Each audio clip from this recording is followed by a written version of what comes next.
Good morning, good afternoon, and good evening. Welcome to RickyVillaTV in association with Shelfside Spurs and Spurswasian TV. How are we today? I hope everybody's well. It's a little bit grey over here in the Netherlands, as per usual at the moment. Not the nicest weather, but oh well, what can you say? Unfortunately, Kev can't make it today. He's not feeling particularly well, so get well soon, Kev. I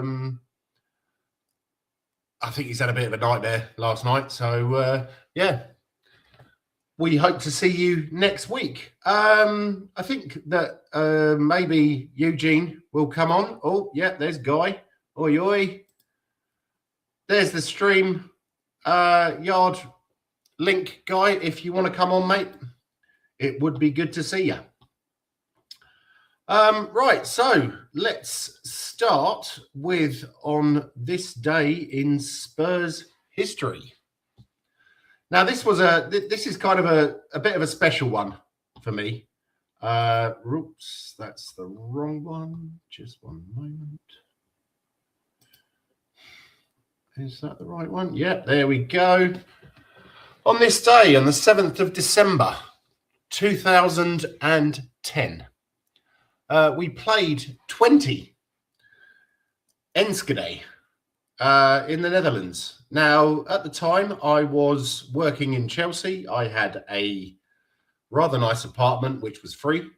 And so I thought I'd come over and visit my friend Sam, who lived in Hoofddorp in the Netherlands, having no clue how far away Enschede was from Hoofddorp, and it all turned into a little bit of a nightmare because my flight was delayed for 3 days.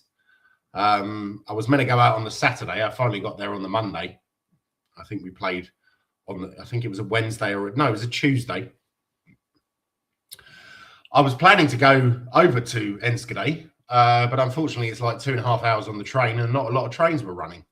So we actually went to watch the match in a place called Leiden, which is just down the road from Hoofddorp.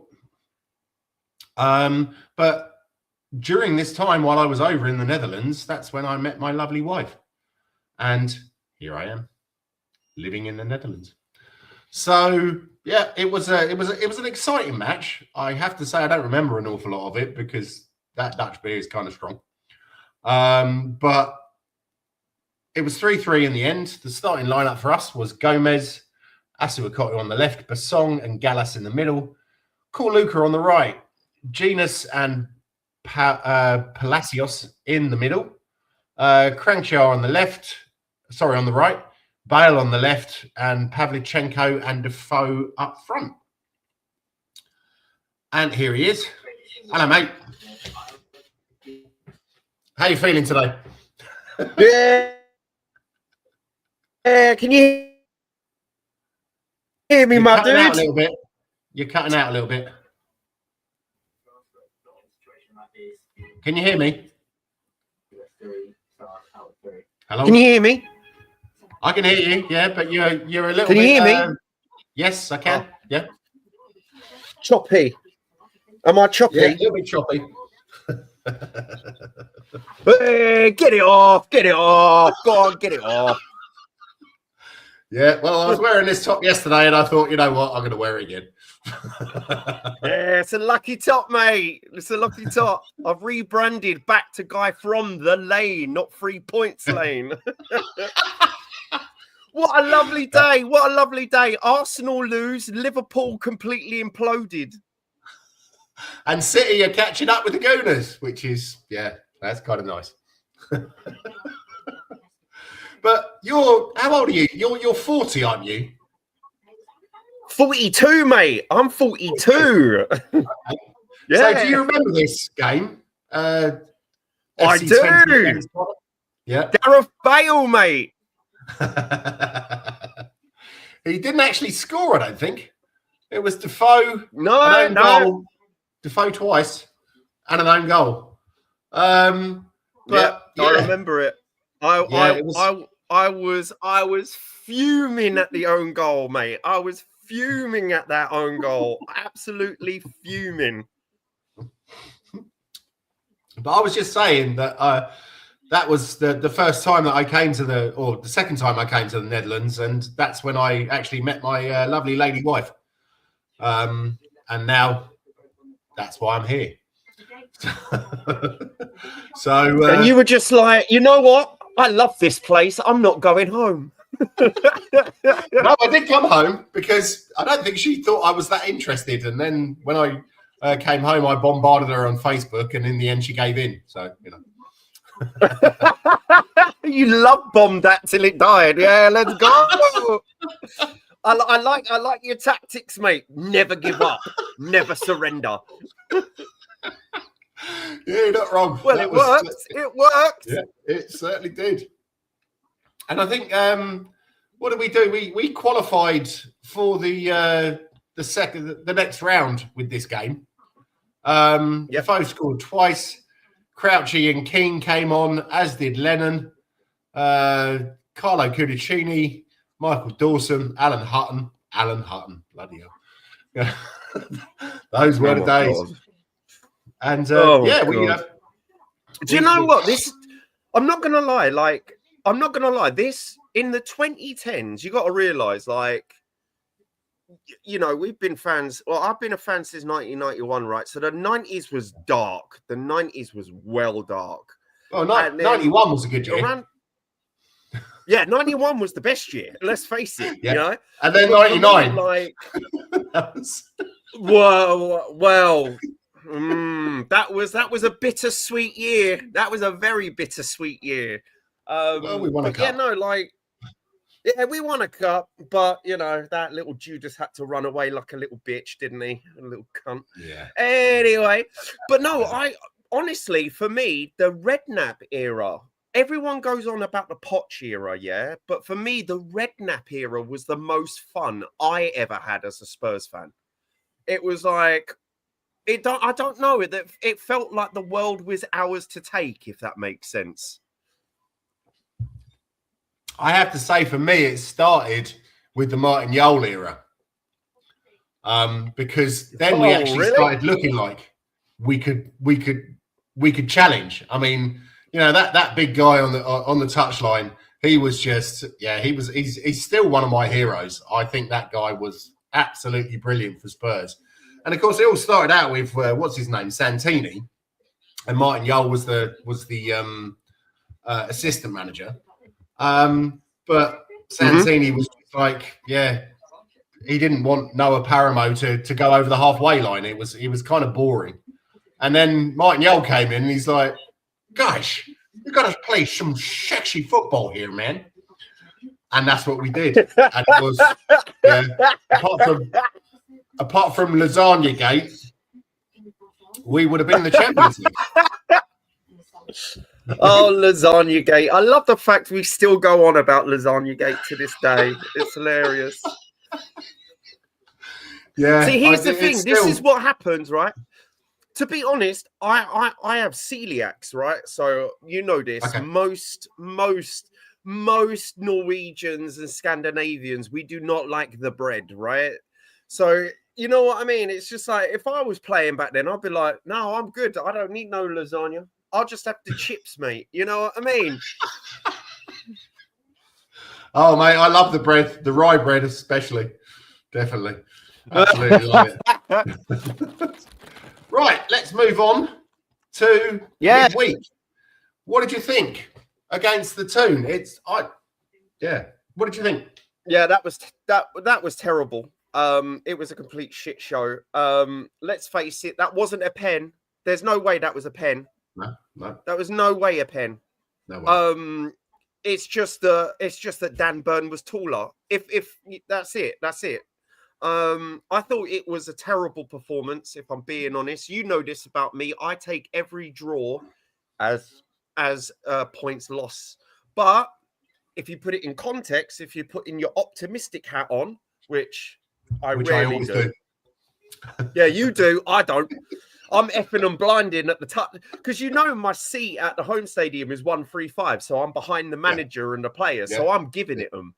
But no, but if you put it into context, put your like optimistic hat on, we got a point. We got a point from a very difficult away game. Mm. That bicycle kick. That was. I'm sorry. Forget Gareth Bale with in that Champions League final. Forget that. No. It's all about Cuti Romero's bicycle kick, where he bicycle kicked it and it just p-rolled into the goal. I was watching it and I just saw every player just do this.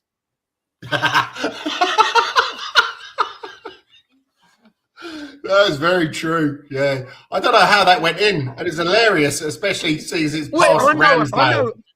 It's because it was Ramsdale. Yeah. Oh, I was in the stadium when he got kicked in the back. That was hilarious. Oh, sorry, I'm not allowed to say that. No, it was a little kid. Remember that little kid? Yeah, it but it did look an awful lot like Jay from the In-Betweeners. But yeah, no, it was. We got a point. What am I supposed to say? Romero brace. Brace. That was a real captain's performance, and that's not something that I'd expect from Romero. I would have expected that from Steve Perryman or Gary Mabbott, but you know they drag us Gary over Mabbott. Yeah. Have you ever seen my call with Gary Mabbott? No. I was having a bit of a tough time. My old dear wasn't very well, and it was around COVID time and stuff like that.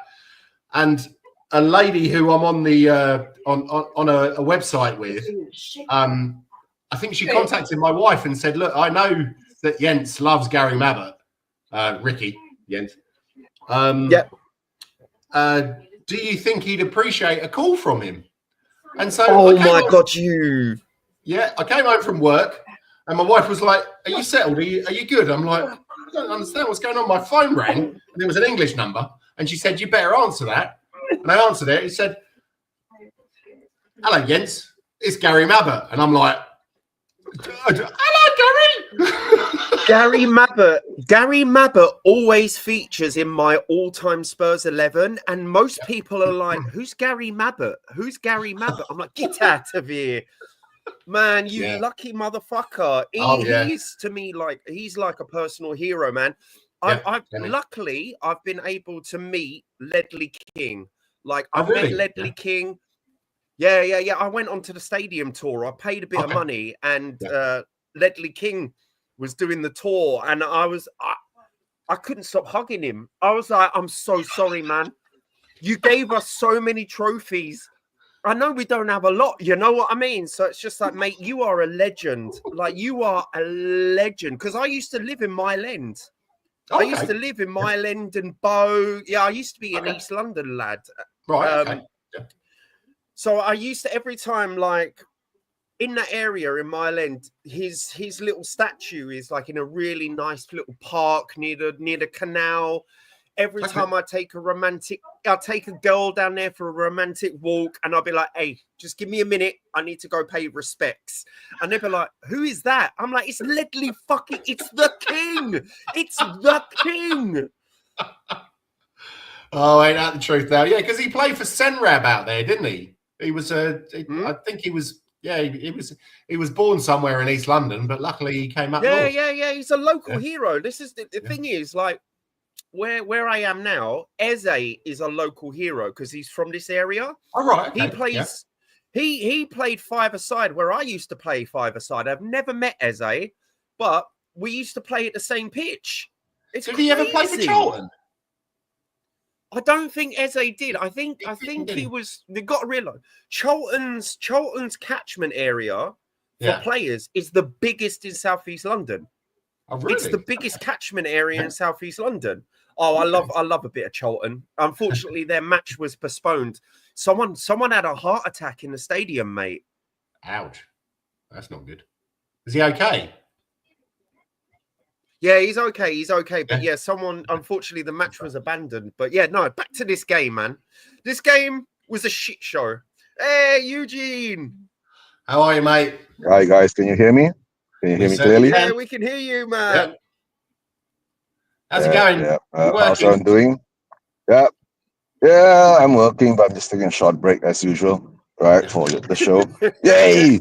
It's a good weekend for us. At last. Arsenal in the mud, and Liverpool have completely imploded, mate. Liverpool have completely imploded. Imagine if Harry Kane came out and said, "Oh, I got benched once, therefore the club is throwing me under the bus." What a whingy little cunt! What a whingy little cunt! Who's that? Sorry, who's that? No, I've been telling all the Liverpool fans, right? Okay. Wow. Yeah. He came out. Like he came out and made a statement. Yeah, I've been telling all the Liverpool fans, right, guys, right? They should have sold Salah. They should have sold VVD, right, this summer, right, and cashed out and let Slot do his rebuild. You get what I'm saying? And the best part is, right, they should have sold Diaz to Bayern Munich. You get what I'm saying? They made the biggest mistake in their footballing career. Yeah, he's on fire at Bayern. Yeah, they should have sold Salah, keep Diaz, right, and build from there. Right, and get a proper right winger. You get what I'm saying? I don't know. It is what it is, right? The Egyptian king, right? Most probably he's gonna turn into a mummy soon. Not a big fan, to be honest. Never liked him. Ever since his days at Chelsea. He's a passenger. Yeah. He's a passenger. Yeah, he scored a lot of goals though, hasn't he? Yeah, but the thing is, I was at the stadium in 2019, mate. I was at the 2019 stadium for that Champions League final. I hate Liverpool with a passion. They're dippers and will always be dippers to me. Yeah, no, that's true. Yeah. When I was growing up in Buckinghamshire, the closest team to us, or the closest team that was any good, was Watford. Yeah, and I had a mate who was a big Watford fan, and then all of a sudden, John Barnes left Watford and went to Liverpool, and all of a sudden he was a big Liverpool fan. And I'm like, "What? You're supporting players now? Is it? Yeah, Player FC.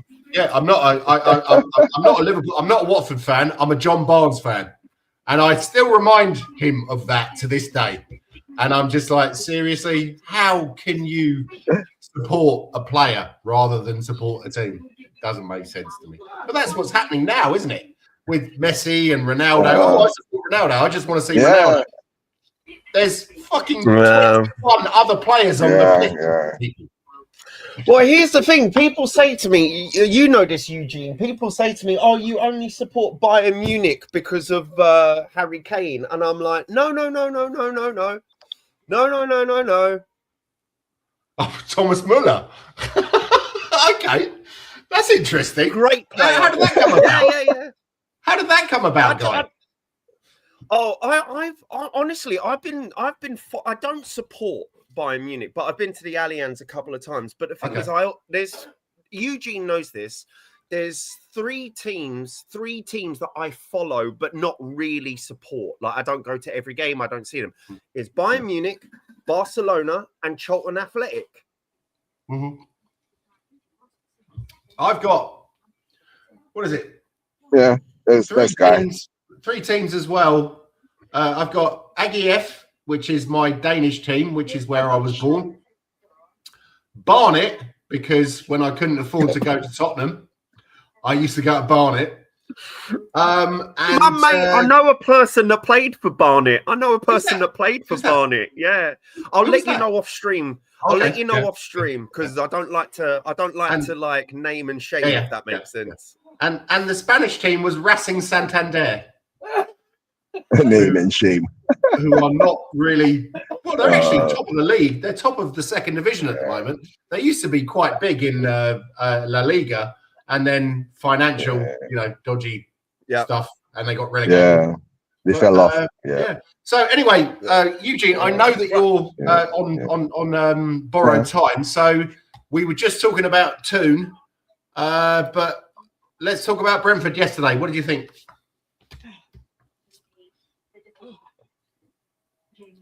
The thing is that now, you saw us doing the watch along, right? Yes. So the Brentford game. Can you hear me?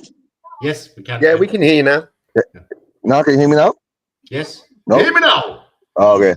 All right. No, I said that, you saw us do the watch along. Yeah, we did a watch along, right? So it looks like a totally different kind of setup, totally different kind of team. The intensity was there, the intent was there. I don't know. All I can say now is, right, we put up a performance yesterday, which was, how would you call, a credible performance, right? Let's hope that continues, right? So all I can say now, right, it's up to Frank, right, whether he can maintain this kind of composure, cohesion, understanding between the players, and we don't look so stupid when we have the ball. But guys, like I was saying most of the time during the whole watch along, right, Brentford's shit. You get what I'm saying? Yeah, I never heard that until yesterday. I mean, I no, Brentford, seriously, they were shit, right? Yeah, they were were terrible. They were shit, right? You know, even Guy was saying their away kit was shit, right? Yeah, it was the away kit was in brown color, right? So it's a shit color. Oh man, I used to love that Right. brown kit we had in the. All I can say is, 2005. I love that. No, mate. I like the Kappa stuff.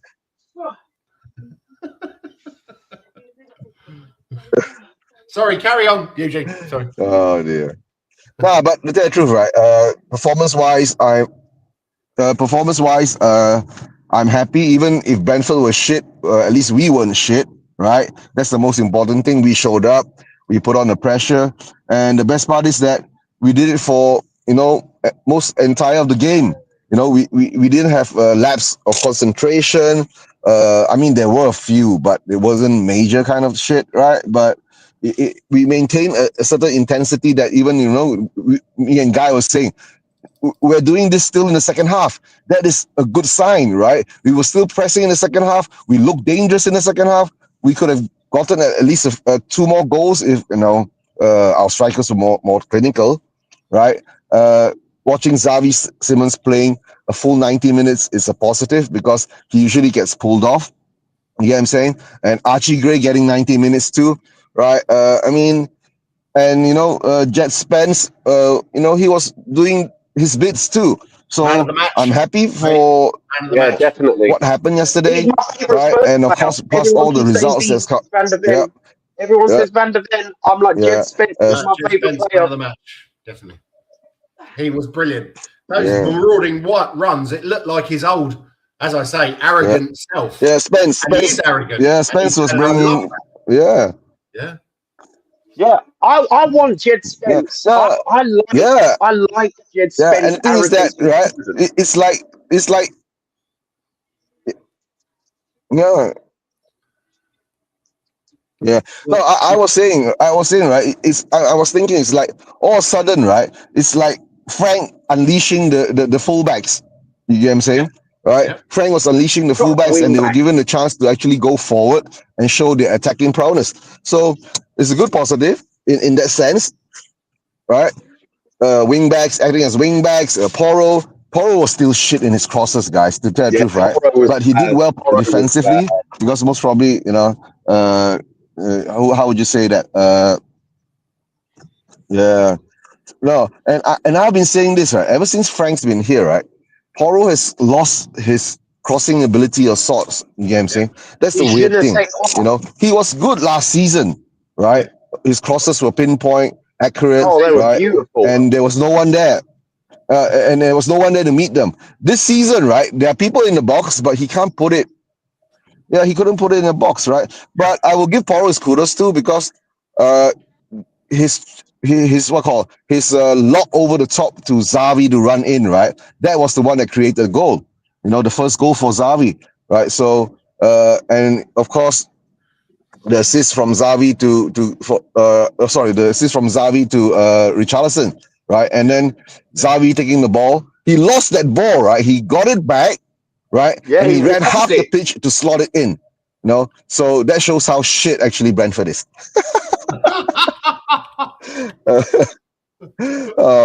But guys, I'm really happy, right? I haven't felt this kind of happiness in such a long time, right? Same. Lost my inspiration to do watch-alongs, So maybe with this win, I might do a watch-along for the Slavia. Yeah.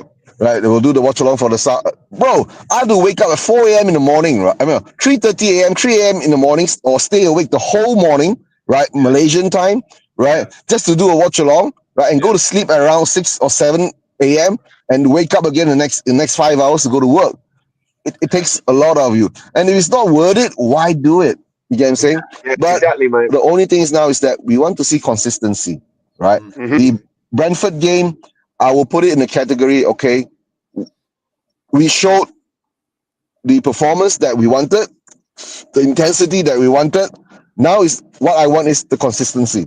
That's it, right? If we can show we can do that, right, at least every game, okay, but of course, there'll be some tough games that we might not be able to do that, but at least we show the intent to attack. You get what I'm saying? Exactly. Not just to be on the field and do nothing. You know what I'm saying? So at least we're playing football again. That's the most important thing. Playing football again. That's the most important thing, right? But guys, I'm happy. And to tell the truth, if we beat Slavia Prague and Arsenal and Chelsea fucks up again and Liverpool fucks up again in the Champions League, that would put the cherry on top of the cake. Liverpool's done, mate. Liverpool are done. I think right. Liverpool. But I've got to make a move soon. Hope you guys have a good show. Right. Okay. I don't know. And to tell the truth, right? Liverpool is going through their crisis at the moment, right? And how would you say this, right? If the fans can't, I don't want to say this, right? Being a Spurs fan, right, and having to defend Ange most of the time after he won a Europa League, right? You defended For him. fuck's sakes, guys, Slot won you the Premier League, and you're gonna listen to a player instead of a manager? My God! I just thought I'd bring Nige in before you go, Eugene, so you can say hello. What's up, Eugene? How you doing? Hey, Nige, big up, big up. Hey, Nige, this is my YouTube agent, mate. This is my Nige, YouTube. big up. Right. So I'm saying that I don't understand what's wrong with football. With what? I'm sorry, we missed that. So all I'm gonna say now is that, right, there's really something wrong with football nowadays, right? If you are gonna side, I said there's really something wrong with football nowadays, right? If you're gonna side, right, a 34-year-old player and not believe in your manager, right, I think it's over. Then player power has taken over, right, and it is what it is. So all the best to Slot. Right, if he can't get it together, he'll get sacked, and most probably, I don't know, if Frank doesn't produce consistent performances and we go down the league or something, right? Maybe he'll be our next manager. Slot in. Slot in. Okay, yeah. Liverpool ain't gonna get relegated, right? It's like asking Spurs to get relegated too. All right, guys. Take it. Oh, he's gone. Oh, yeah. Okay. Well, sorry. Welcome, Nige. How are you, mate? Hey, Nige. Pleasure to have you on. I'm good, mate. I'm good, mate. Sorry, I'm a bit late. No worries. No worries. We were just we were doing on this day in history, which was the Defoe brace, which was 3-3. Which is actually the reason that I'm in the Netherlands, because when I came over to watch this game, I met a woman in the Netherlands, and yeah. So, you met a woman, Nige. You met a woman. Oh my God, he met a woman. Would you fucking Adam and Eve it, mate? I mean, yeah, he's got some social skills, mate. He's got some social skills. Apparently, all you got to do is just message them until they relent. That's very true. Yeah. But anyway, Nige. Let's talk about yesterday. What did you think? This is an interesting point from I want to drink from your whatever. So Simmons is starting to relax more on the field as it takes time to adjust to new teammates, to their patterns of play and lines that they run in. I think that's very true. Nige. Who knew if you put a player on the field, they get used to the system? Oh, shock horror. Yeah.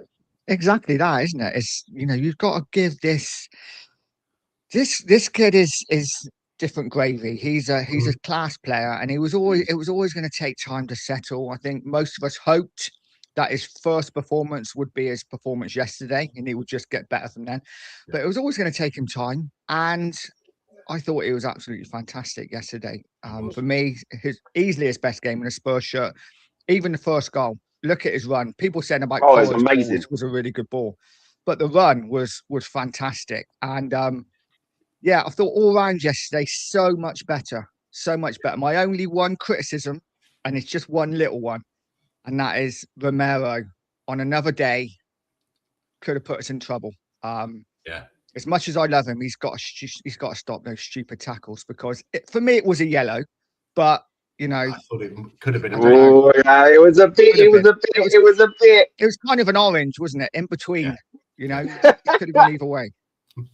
No, that's true. That is true. But also, Nige, quick one. Here's the thing about Spurs fans, right? Right, we're all old. We're all YouTube unks, as the kids call us, right? Do we remember Modric's first season? Not good. Sonny's first season. Not good. Redknapp played him out on the left. So, and also Gareth Bale's first season. Not good. First two or three seasons. I think it was. Yeah. I don't think we won for how many games when he was in the team? Oh, they were calling him a curse. Do you remember the Gareth Bale curse? Look, Redknapp was going to sell him to Nottingham Forest, wasn't he? Yeah, I remember Spurs fans calling him a curse. Oh, yeah. Gareth Bale's on the pitch. We're going to lose. Yeah. Anyway, one could see the pressure being lifted off Seaman's shoulders with his celebration, a huge release. I think I love the way that he played yesterday because, and I love the way that he plays generally because, you know, he gets fouled and he's straight in the fouler's face. And it's like he reminds me a little bit of Van der Vaart. I think it's that Dutch mentality. Oh, yeah. Some, you know, they will drag you over the line to win it. And it was kind of special. We've been missing that. We've been missing that. Just quick one, and I'll ping back to Nige. One thing that I just have been missing in Spurs is just this in your face aggressive attitude. I think I was talking to Dan about this, about the way Kudus headers the ball. What he does is he throws his body into the opponent with his back and then heads it down. I haven't seen players like that at Spurs for time. But anyway, Nigel, you kick off, mate. What were your thoughts? Thoughts on listen, if we're going to carry on about Xavi Simons, I thought for me the second goal and his goal was just a perfect. Was Xavi Simons in a nutshell in his Spurs career so far? First touch in the centre circle, terrible, loses the ball, but that tenacity, wins it back, and the run was absolutely superb. You know, he held off a couple of players, and just the way he finished as well. If you look at it, especially from behind the goal, there was no panic. He just coolly slotted it past the keeper and in. And hopefully that goal now elevates him. What's the bet? And he probably doesn't start Tuesday night now. But oh my God, please. Yeah, it's Slavia Prague. No, but it's Slavia Prague, so I think it will be. Funny enough, we've got to start him. I want because I said this about Xavi. We need to keep playing him. He's not going to get, because here's the thing. We've been using him as weirdly, Thomas Frank has been using him almost like a super sub, but I don't see him as a super sub. I want him to start. We paid good money for this boy. When you pay that amount of money, that's not for a sub. No. That is. I want to drink. I totally need a haircut, bro. I'm getting a haircut tomorrow. Look at this. Look it's at all right, mate. When you this. get to my age, you lose it all. It's fine. I was going to say, for that much, Hal. I want to drink said Kudos did good yesterday, but he's still frustrating with his choice of pass in the final third. And he has a bad habit of doing too much with the ball. But seriously, did you see that piece of skill that he did where he knocked it between his 2 feet and then went past 2 defenders. That's what I watch football for. That is what I watch. Champagne football. We really did. You know what? And this is the thing about, like, I know Nige, I can't remember if we slightly agree or disagree, but as a match going fan, I'm quite happy to boo the fans, right? We booed the hell out of that Tottenham team, and then we go and spank Copenhagen, right? We booed the hell out of this team, and then go put in good performances. Look, there is no boo-worthy performance from that last game, and they really stepped up. And I think that, like, they really took. Personally, I think the Spurs players took what we've been giving in the pitch. They've harnessed it and gone, you know what? Boo us now. Boo us now. Go on. You want to boo us? Look at what we're doing. So I'm quiet. I'm hands up. Come on, players, do your best. And that was chef's kiss of a game, man. Champagne football.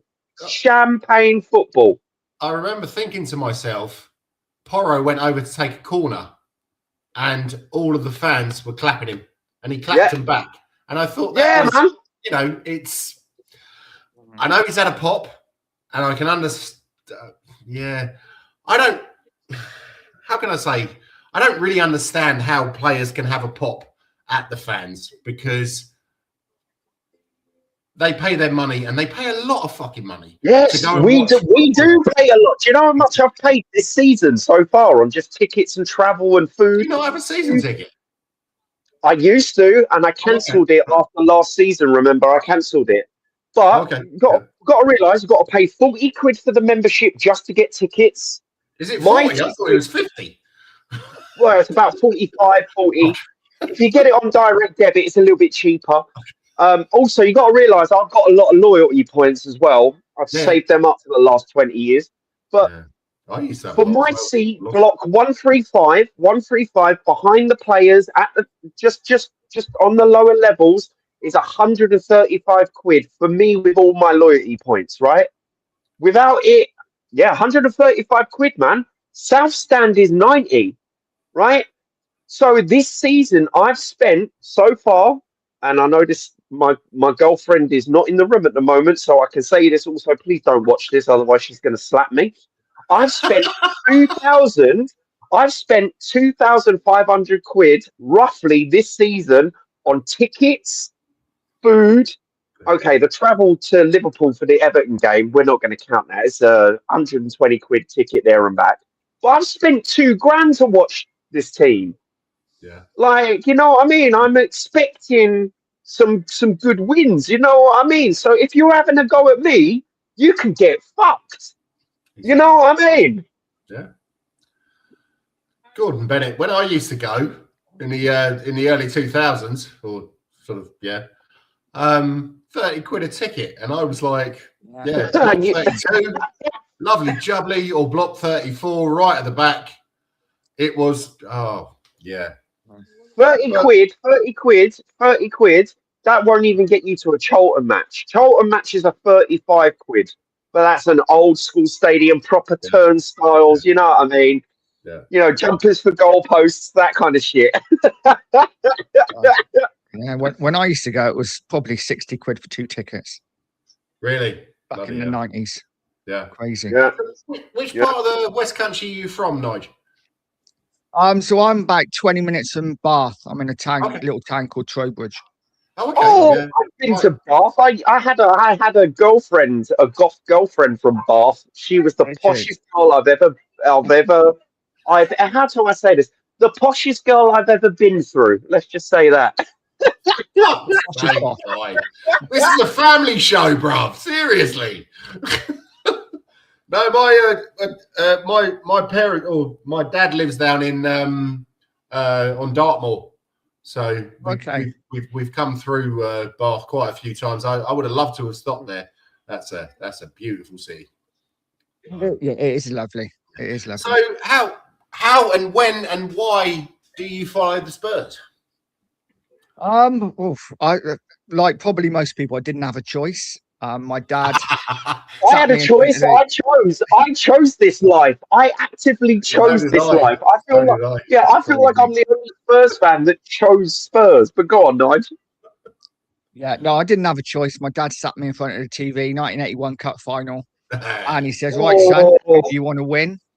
And I said, "I want the team in blue to win, Dad." Which I got a short, sharp smack to the back of the head, and a "No, you effing well don't," and the rest is history. So yeah, no choice from me. Was your dad from London or? He was a Londoner, yeah, but he was he was closer to Arsenal actually. But at the time, Jimmy Greaves played for Spurs, and he was in love with Jimmy Greaves. So. Norwich. I lived in Holloway Road for 3 years. It was hell. It was hell. The thing is, because here's the thing with all football stadiums, right? Locals, football stadiums give out free tickets and like discounted tickets to the locals. So I'd get emails from the filth going, "Do you want to come see Highbury? Do you want to come see at the Emirates?" I'm like, "Get out of here! I'm not doing this."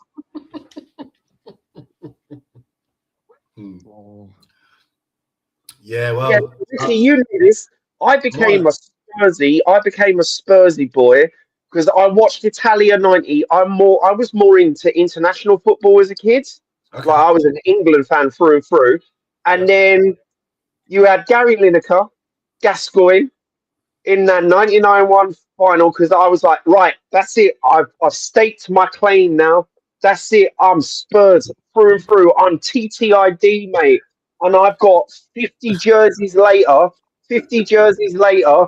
and we've got a European Cup last year. So you know what? I don't think it's that bad. I don't think it was that bad. No, I can remember in '91 when I was it was 91 when I was at school. I went to school in Hertfordshire. Oh God! And all of a sudden, all of these girls in my class were like, "Oh, you support Tottenham? Oh, Gaza! Oh, Lineker!" I was like, "Seriously? You've never shown any interest in football before that?" Mate, capitalise on it, mate. Capitalise. That's what I do every day. Let's go, man. Funny enough, I was a very shy and awkward teenager, so I was like, "Fuck off." I was going to say, are you telling us Gaza and Lineker got you laid? It didn't work. No, man. It didn't, mate. I'm not even going into the fact that like I'm quite happy if my girlfriend was a full kit, mate. If they wear a full kit, I'm in there, mate. Let's go. Chloe Kelly. Mwah, mwah. Let's go. Yeah, right, this is derailed quite quickly, isn't it?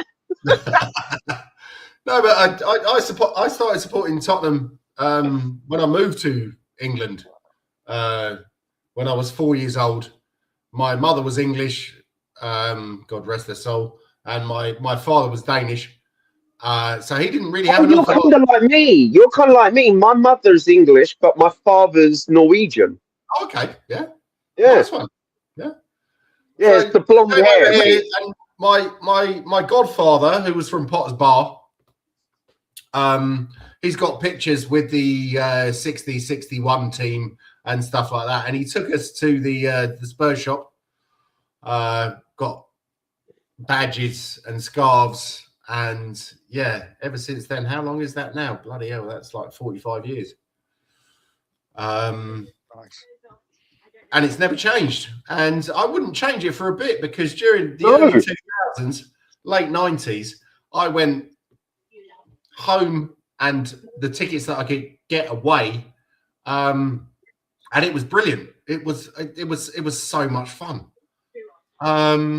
Nowadays, I gave up my season ticket, I think it was about 4 or 5 seasons ago. And it was awful. Actually, one of the reasons that I gave it up was because of your bloody Norwegian people. Obviously, I can understand Norwegian. And they were stood behind me. And there was a couple of them who were actually interested in the game. But there was this one woman who was like, "Oh, I can't wait to go down at half time and get some popcorn." Excuse me? This is a football game. Funnily enough, she never came up for the second half, and I think we lost anyway. But it's just football's not the same anymore, is it? It's Mate, even in the stadium, I've told you this, right? So, Nige, I don't think I've told you this story either, right?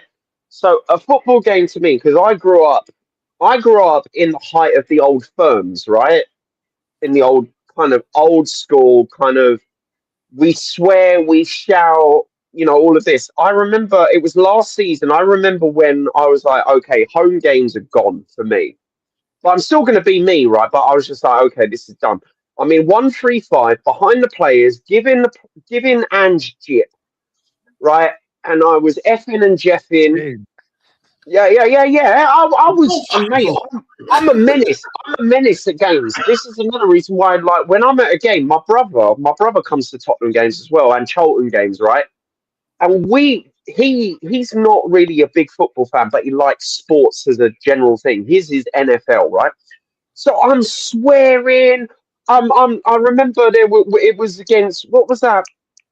It was against Leicester where we lost, right? So I changed my seat to the away dugout, right? So I'm swearing, I'm giving this to Rude.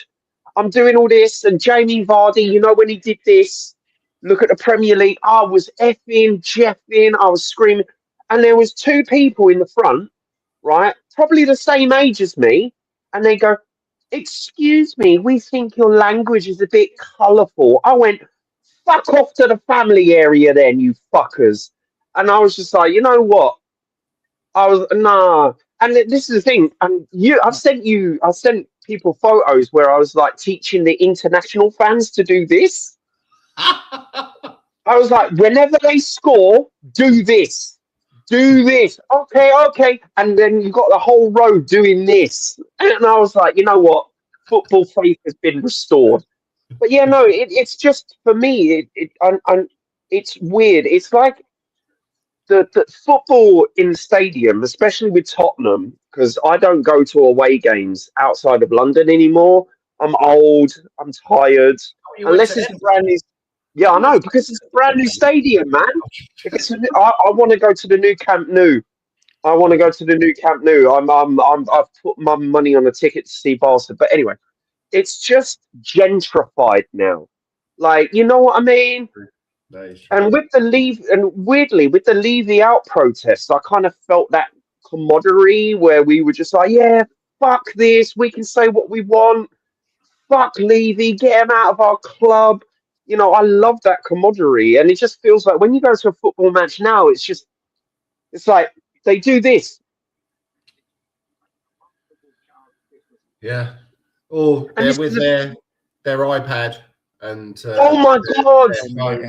Recording it. Oh my God. Even the manager with his iPad. He's got a notepad, which I like, because that's old school. What we used to do in the old days. Yeah. But no, I for me, like, I miss, like I say, the good thing about the old White Hart Lane, and I love this, is just like you could go right, as you can see on the photo, you were right near the pitch. You could, while the opponent's giving a corner, why is everyone just watching the opponent give a corner? I'm like this to them. I'm like this, screaming at them so they fuck it up. Like, where's this gone? But yeah, I think that was the Tottenham versus Hull or something. I was in block 32, and you can see the poles in the old East Stand, and that was that. I mean, that was a proper stadium. That was a proper stadium. I've got a piece of that stadium, mate. I've still got a piece of that stadium. Yeah, I do. The last game I went to was the West Ham game when we beat them. I think was 4 or 5-0. Yes, that was such a good game. I was there, man. Yeah, I was in again. Block 32 was the place that I used to get my tickets in, and I absolutely love that. That's a weird game. Do you know why? That's a weird game? Because I've got a scar on my eyebrow where a West Ham fan threw a bottle at me after the game. Why does that not After the game. surprise me? Yeah, well, No, you're not painting yourself in a good light, guy. Effing and blinding. care, mate. I don't care. I don't care. We won the Europa League last season. Who cares? Come on, you Spurs. Let's go. Let's So, go. Nige, where do you think we go from here? How do you think it's going to be on an upward trajectory, or do you think that it was just a one-off because it was Frank's old team? And I thought we looked good tactically yesterday, and that's what I've always heard about Frank, is that he's a good tactician. You would hope so, mate. You would hope so. I think for me, it's 2 games in a row now. I thought, though the Newcastle performance as a whole wasn't fantastic, there was good battle, there was good fight. Yep. So often Spurs have done that, haven't they? And next game we're back to normal again. Yes. So for yesterday to perform like we did, and it was a good performance. I was listening a little bit before I came in, and I heard Eugene saying, "Yeah, Brentford are shit." It's like, but sometimes you got to give the club credit. Yeah, you know, we played well, and Brentford are a decent side. They're not great away from home, but they win a lot of games at home. And listen, we haven't been great at home, so there's every chance Brentford will come and beat us. But I thought it was a really good performance, and hopefully now, going forward, we can build on that. We need to carry it on Champions League against Slavia Prague, and I think we've got Forest away, haven't we, next? Yes. You know, and there's no reason why we can't go down and get a result, because Forest are not pulling up any trees at the moment. Yeah. Well, talking about Slavia Prague, I was looking at that earlier, and we played them at home in 2007 and 2008, which I'm pretty sure I was there.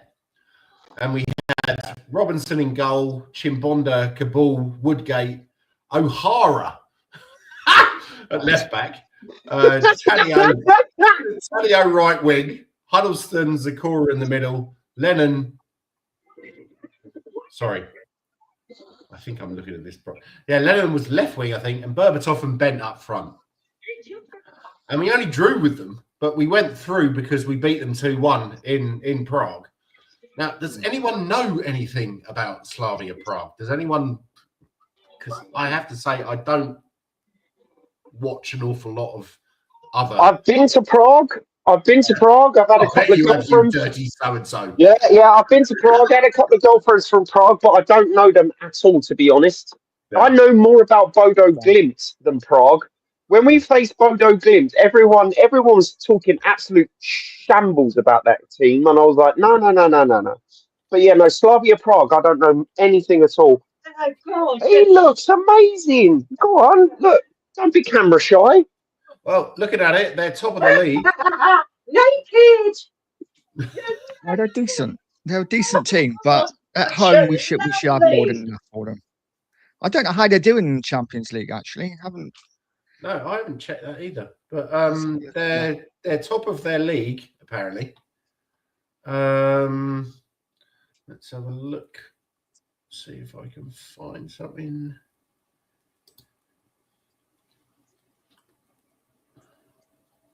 Yeah, there's don't recognise an awful lot of the players. No, they haven't won yet in the Champions League. Oh, really? They're kind of like the Oh, they haven't won. That means we're going to lose. We're going to lose. If they haven't won, we're going to lose. 2 draws and 3 defeats so far. Sorry? 3 draws and 3 defeats. Okay. Yeah.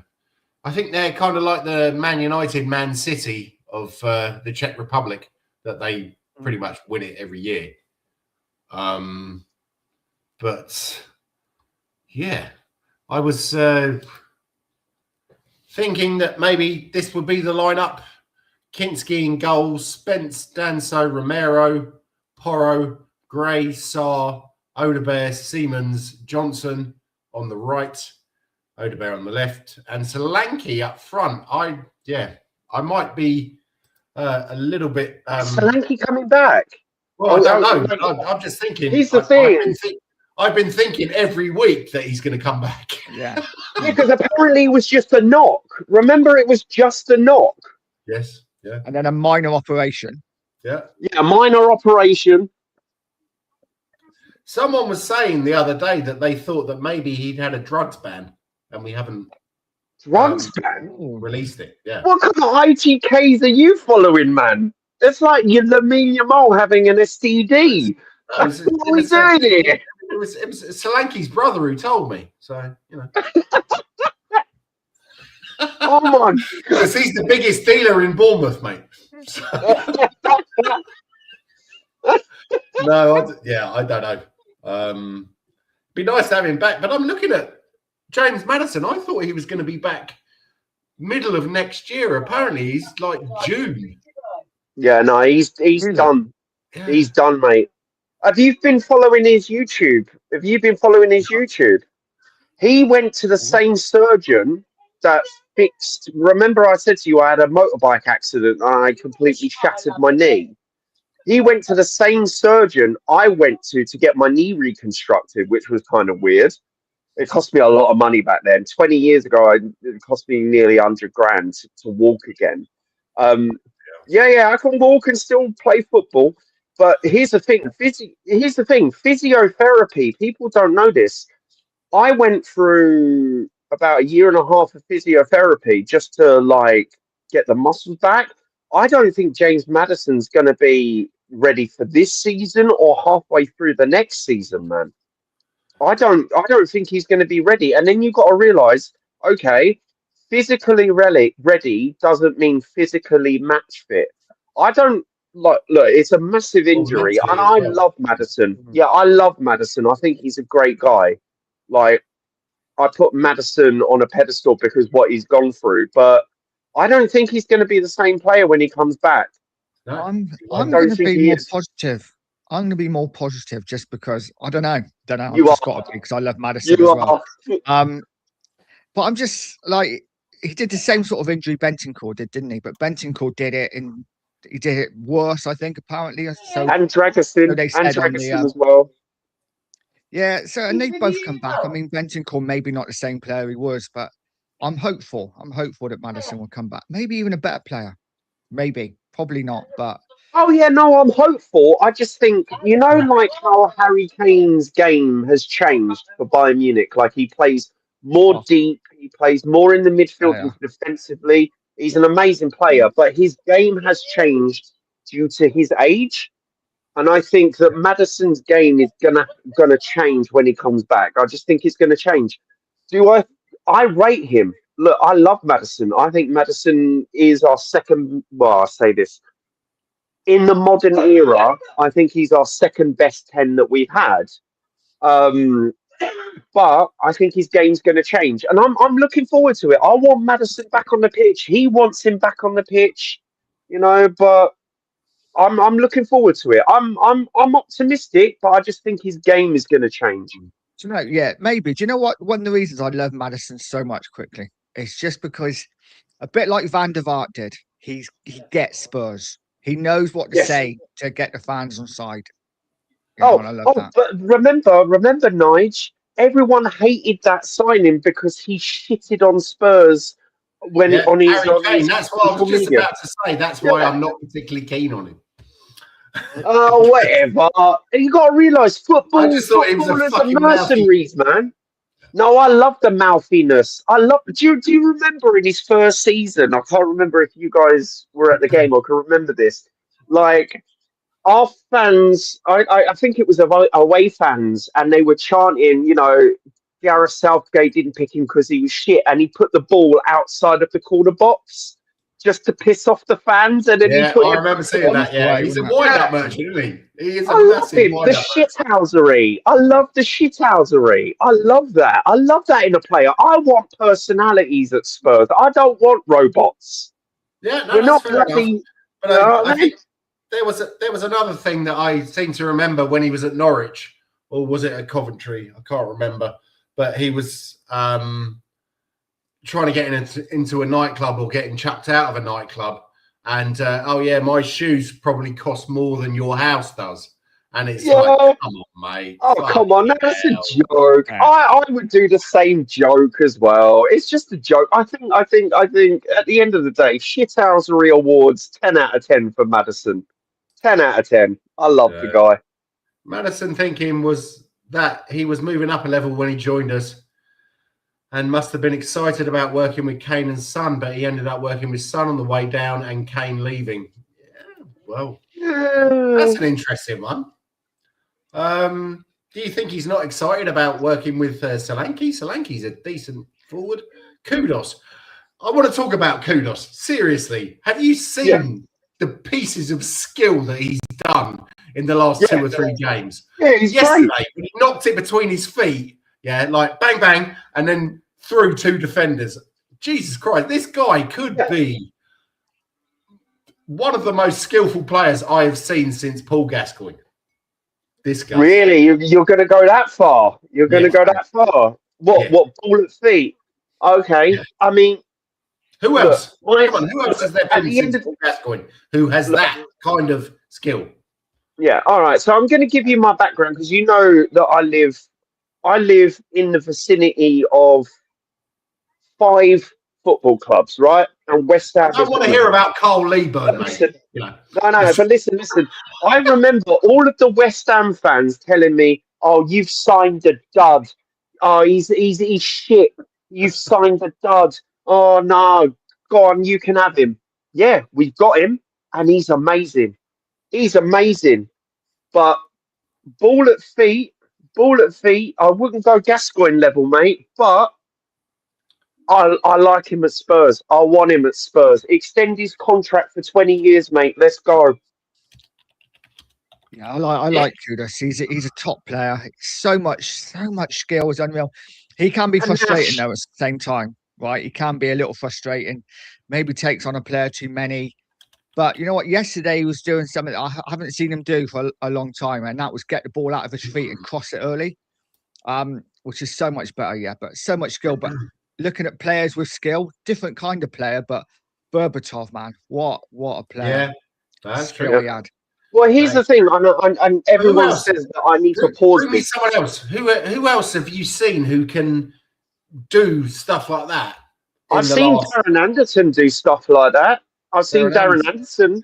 Gareth Bale. Yeah. Gareth Bale done it. I wouldn't say Darren Anderson was head down the wing and cross the ball over.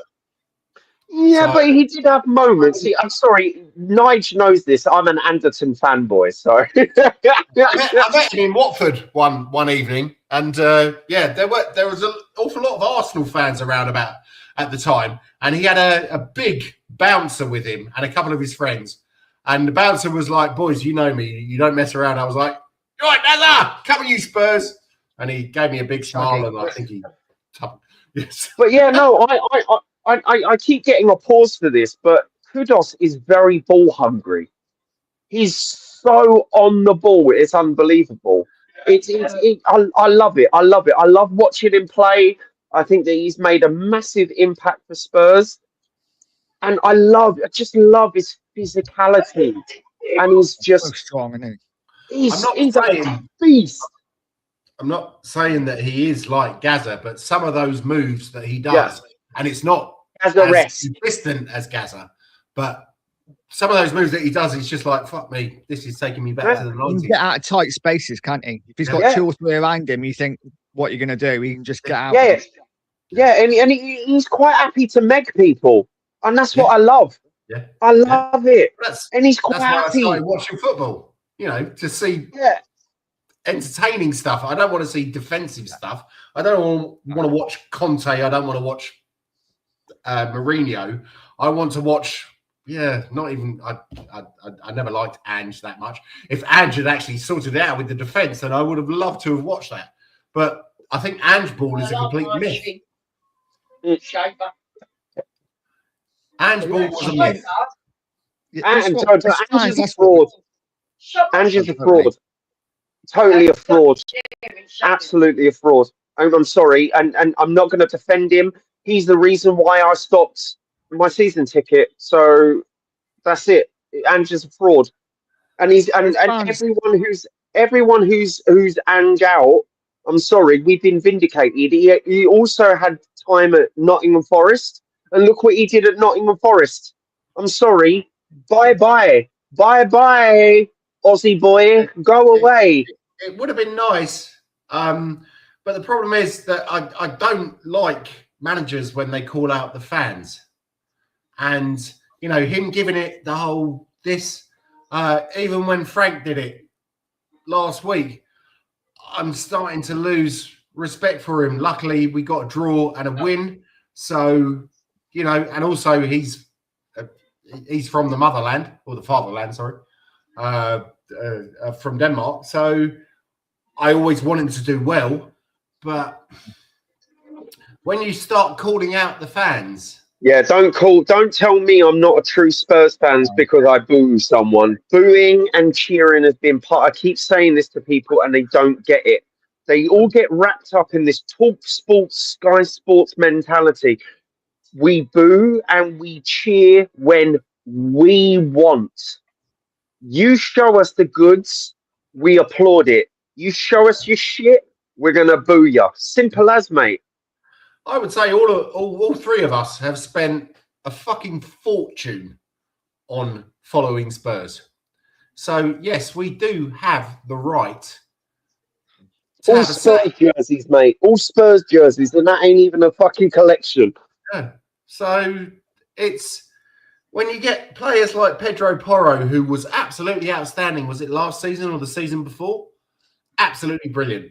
But this season, he's done very little, and he's coming out and he's calling out the fans. It's like, I'm sorry, mate, I've been here over 40 years. You've been here for 3 or 4 years. Don't question my loyalty. We pay your wages, mate. It's essentially we pay your wages. It's like the government telling us we're shit, mate. We pay taxes, fam.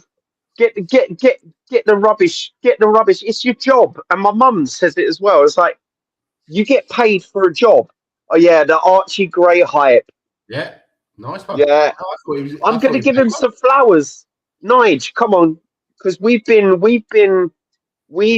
on Archie Gray's back for a long time. I'm trying to keep it PG-13. We've been on Archie Gray's back for a long time, and he showed some good stuff. But yeah, Nige, come on. Archie Gray. Yeah. Archie Gray had a decent game yesterday. I'm not going to get too overexcited about it because it's just one game, but he did have a decent game. I like him on the ball. I like what he does. Again, it is one game, but yeah, I don't know. Our midfield for me, guys, our midfield still concerns me. I think that's our because it's a double forward pivot. areas are weak as well, but our midfield is pretty weak still.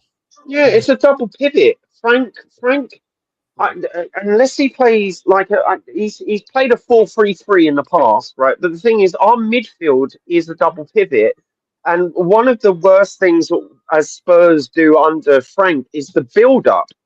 The build-up is terrible because what happens is I thought it was good, but you've got to realise in relation to our team that we're facing, right? So we've got so if we do a basic build-up from the back, right? So we've got Vicario, right? He builds up either through he either builds up through Jed Spence or Pedro Porro, right?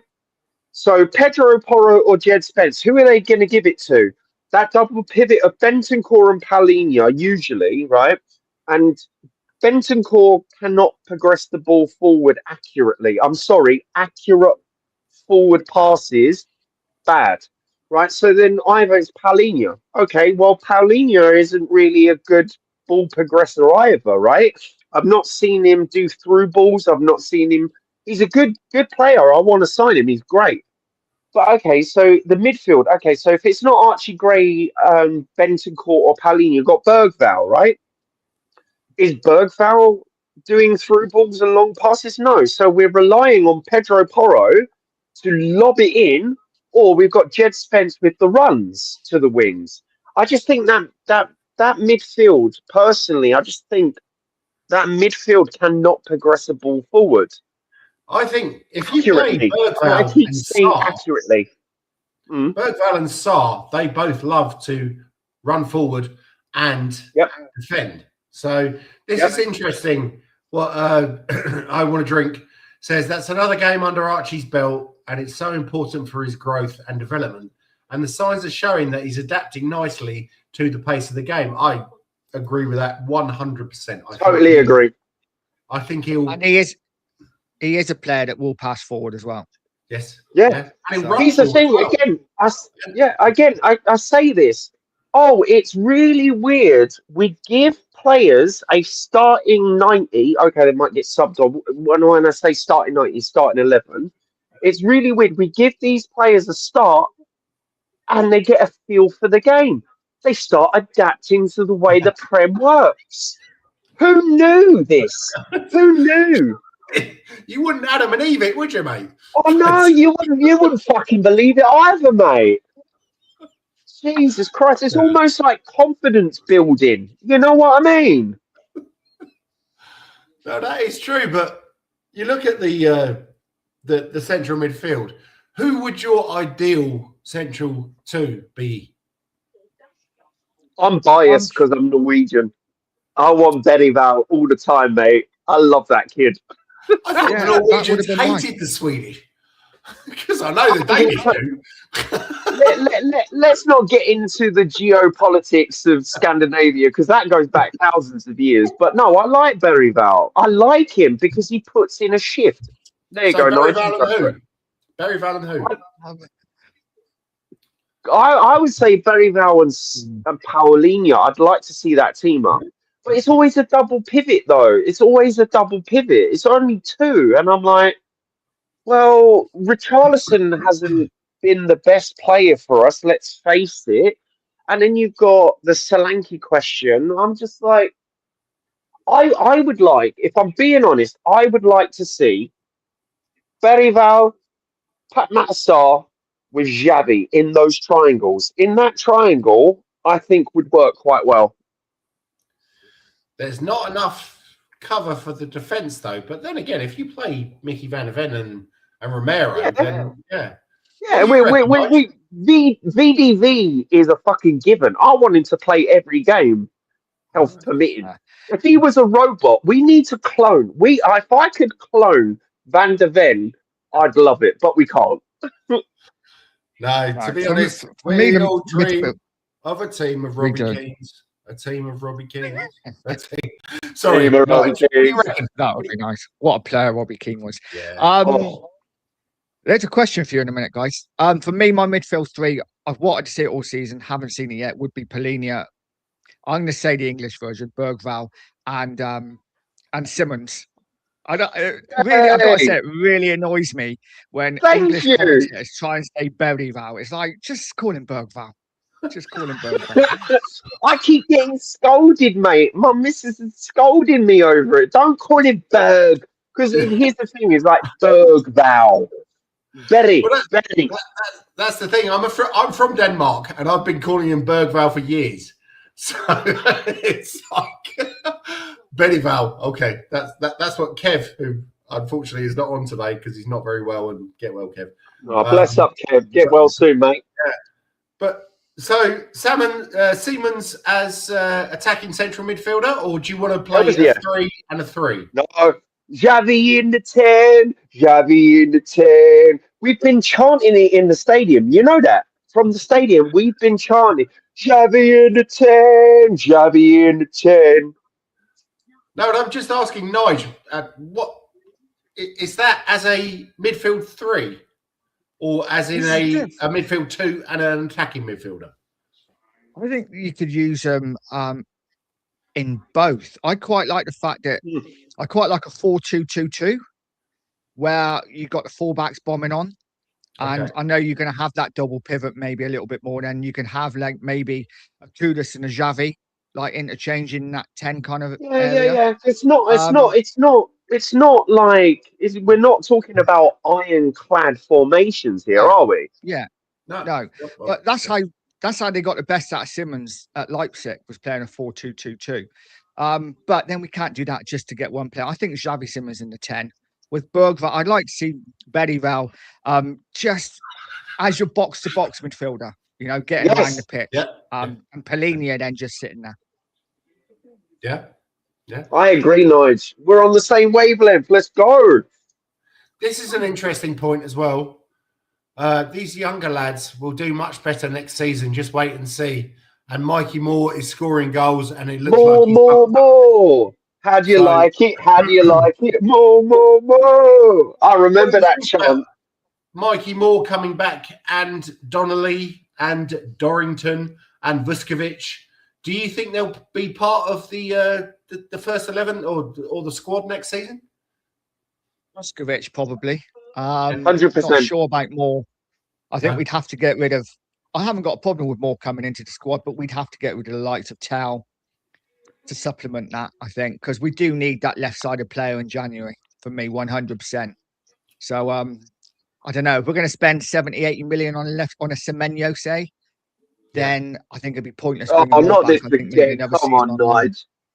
Come on, Nige. Oh, remember we were part of that stream with the crash out with the Eze and all of that. It's like if we don't get these two players, I'm not supporting Spurs. It wasn't you, it was one of our friends, and I was like, but it's just two players. It's one fine. of our friends. Yeah. I don't name and shame on that. Was it Barry by any chance? No. It's just someone rage quit a stream because I said used to support Arsenal, by the way. Oh, really? But here's the thing: it's just like, look. When it comes to purple patches in Bournemouth, hey Dan, let's go, bro. But no, here's the thing: Bournemouth purple patches. Nice. Explain, Nige. Explain. Yeah. But here's the thing: it's just I'm a fan. Yeah. No, but the thing is, with Bournemouth purple patches, I think what we've been it's twice bitten, once shy, mate. But here's the thing: is Lucas Williams-Barnett, is Dane Scarlett, is Mikey Moore better than Tell from what you've seen? And that's a question to you two. I would take Dane Scarlett because he knows English football over Tell. I mean, Tell looked great when he came on against Newcastle, but Dane Scarlett, when he comes on, I mean, look at the size of the guy. He like himself about. He's an old school striker, central forward, yeah, and centre forward. Sorry, it's the same thing, man. We know what you're talking about. I think Dane Scarlett has not been given a chance. The guy has got skills, and he's a good player. And I also think when you put him on, if we're behind or even if we're ahead, you put him on with 10 minutes to go. He controls games. A mess with he controls games. Exactly. I saw him at that AZ Alkmaar game, and I was blown away. And same in pre-season with Vuskovic. I know Vuskovic is going to stay. We've got to realise the club that he's been loaned to, I can't remember what it is right now, but the club that he's been loaned to is Hamburg. That's it. Thank you. They said we're keeping him until the season ends. So that's fine. I'm happy with that. I have no problems with that. But Vuskovic, if he wants to stay, please, TTID, man. TTID. You will be a great player, but I agree. I think Dane Scarlett is he's a diamond in the rough. He is a very chaotic player. He really causes defenders. I think it's because he's young and he doesn't play orthodox football. He really doesn't play orthodox football. He's fainting when he doesn't need to faint and doesn't faint when he needs to faint, and he puts defenders in a spin. I'm happy for Dane Scarlett. I like Dane Scarlett. I mean, this is Dane Scarlett FC right now. But it will be interesting to see when they do come back. Do you think many of them will get a chance? I mean, Nige, what do you think? Donnelly, Dorrington, Mikey Moore, these guys. I mean, obviously Dorrington and Mikey Moore are in Scotland, and the Scottish League is not the greatest, but they seem to be. Dorrington is not even getting matches. I mean, I follow Scottish football, and he hasn't played, he hasn't started in a while. So is that a bit worrying? I don't. I don't see it. I don't see the likes of Donnelly coming back and starting for Spurs. I don't think we'll see these players in the Spurs shirt. I think Mikey Moore, quite possibly. Yeah. I think there's a good chance Donnelly gets sold in the summer. Same with Dorrington. I think the big hopes for Spurs fans, I think, would be your Vusković's, your Mikey Moores, but I don't see that straight away. And Williams Barnett as well. And Williams Barnett, yeah, but again, he's hardly played, is he? So haven't seen enough of him. And same with Scarlett. I know you guys are bigging him up. I've not seen enough of him to form a judgment on him as yet. But it'd be interesting. Maybe another loan. I don't know. He doesn't. It's a bit like Kane though, because Kane hardly, pulled up any trees when he went on loan, did he? And then suddenly exploded at Tottenham. So maybe that would be the same. That is very true. Yeah. Right. So as we go on to this, we're gonna do a quiz today from the 2010-2011 season. Oh my God! I'm going to be so crap at this because here's the thing about remembering games. I'm usually inebriated, man. So was I, but it's amazing when I look back on this how much I remembered. So, who was the top scorer in the Champions League for us this season? 2010-2011, when we played Gordon Bennett, FC Twente. Let me double check that.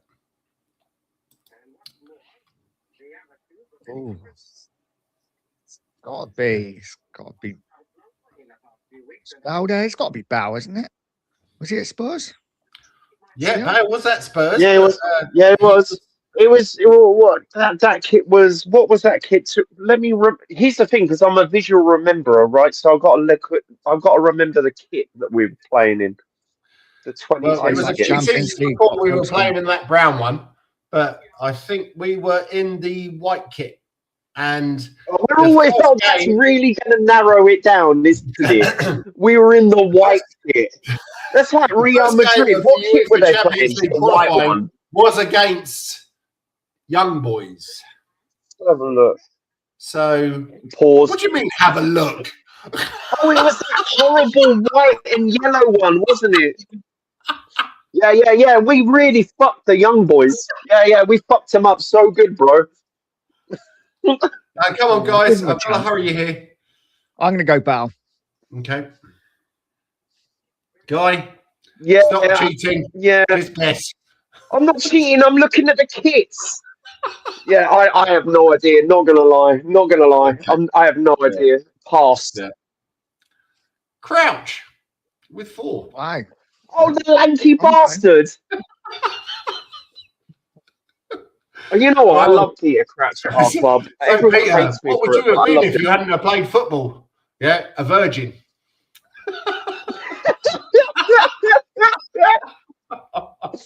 What he's fucking hilarious, that guy. He comes from what is he? He's southwest London. I think he's from Him and Ledley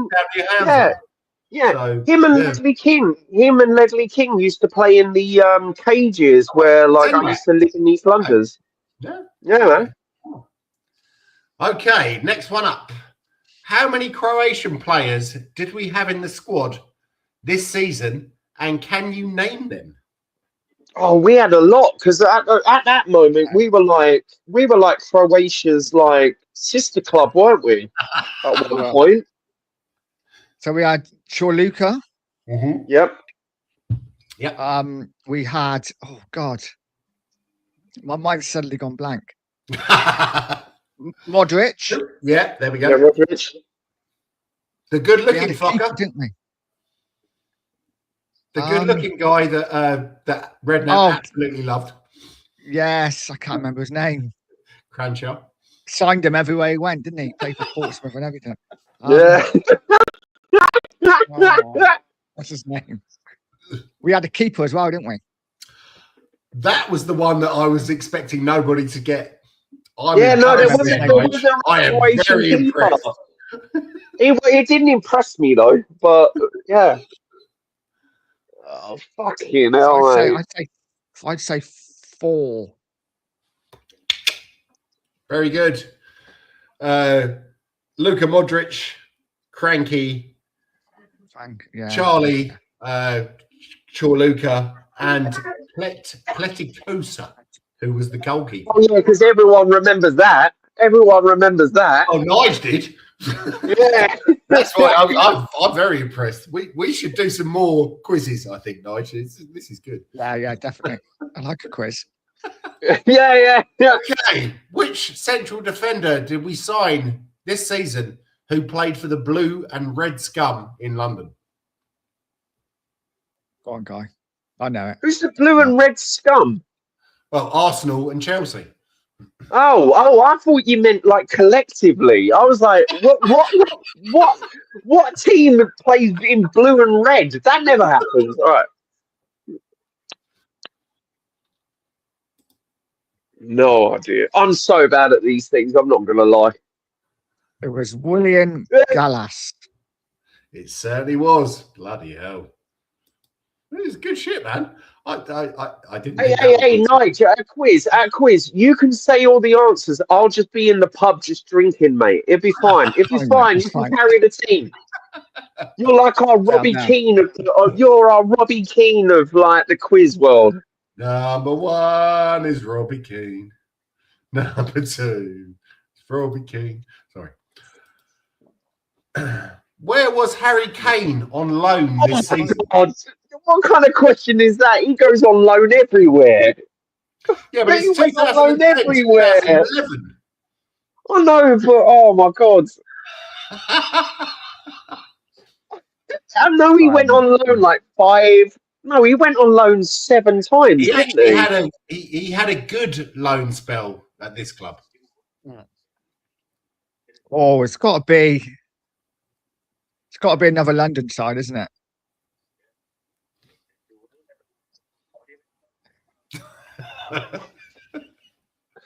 I have no idea, man. Sorry, I have no idea. Nige? Millwall. Oh, so close. He went to Millwall. Yes, the thing. I used to live just down the road from the stadium. Me? It's actually a really nice part of London. The people are so friendly. Or it was 20 years ago.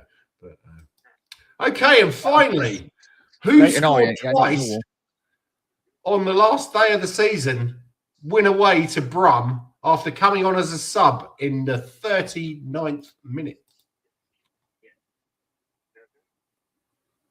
Last day of the season. Yep.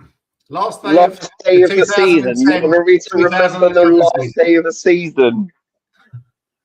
One away at Birmingham. Oh God, this would be a total guess.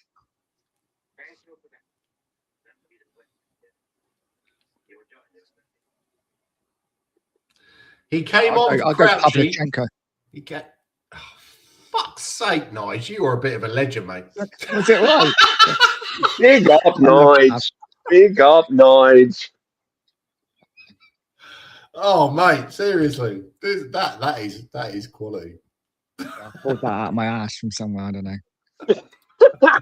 Pause on that. Oh, brilliant.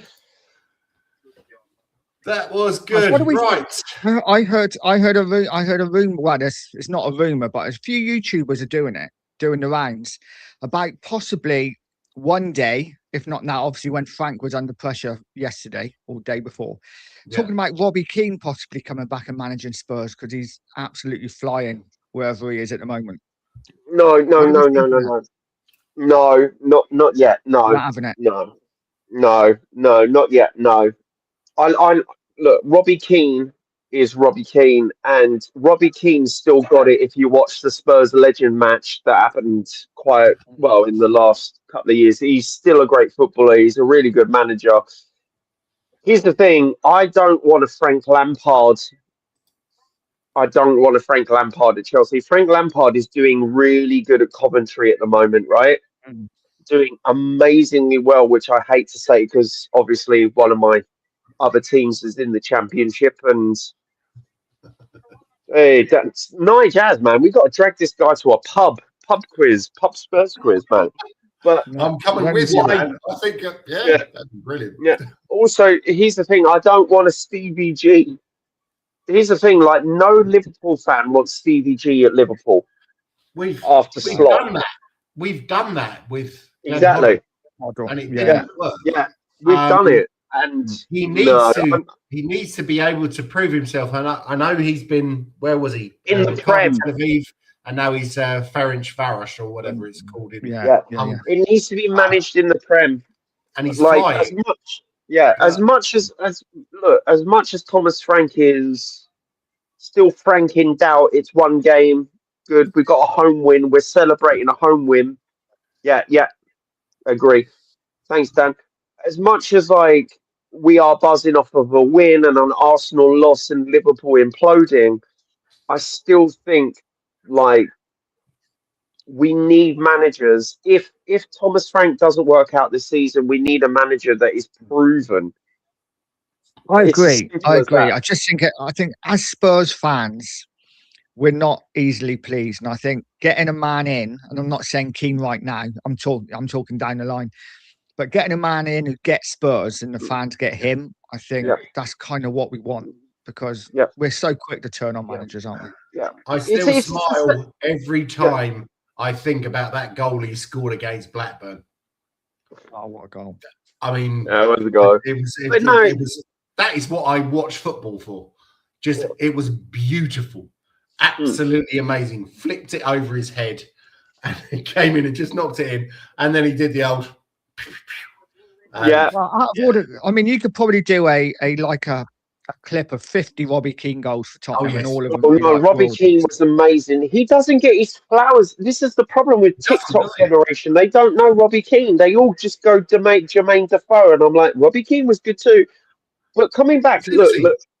At that point, we had Robbie Keane, Canute, Berbatov, Defoe. Dude, where is our fucking forward line now? Ricky, right? Ricky and Nige, this game is on YouTube, right? This game is on YouTube. Our cup win against Chelsea, right? I rewatched it recently. I think I told Dan about this as well. I rewatched it recently. In the first 15 minutes, you could see patterns of play, attacking threat. You could see defensive prowess. You could see all of this great stuff within the first 15 minutes of that game. But no, it's coming on. Don't think Spurs get Spurs. That's true. But no, look, Robbie Keane coming back to Spurs as the manager is almost like Vincent Kompany coming to Man City after Pep. Look at what Vincent Kompany has been doing at Bayern Munich. Right? He did really bad at Burnley because the players weren't good enough for his system. And he goes to Bayern Munich.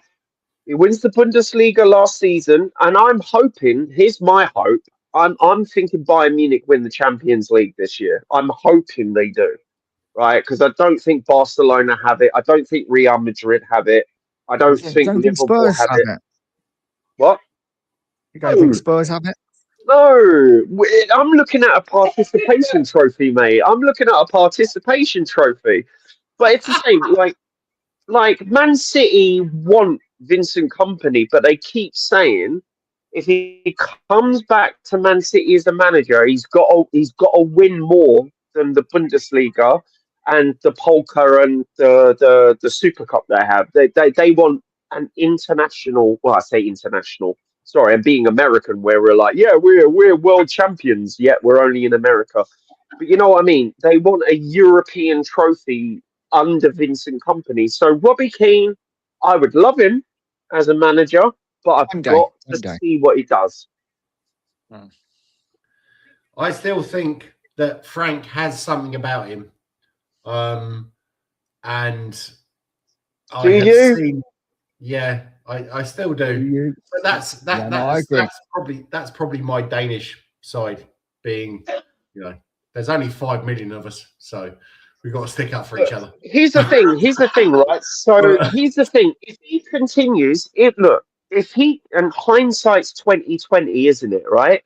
So if he continues with this form and gets win after win after win, or a couple of draws, a few losses, but we continue in this form, we as Spurs fans are going to look back on the terrible form that we had and go, "Oh, yeah. I can hear the arguments.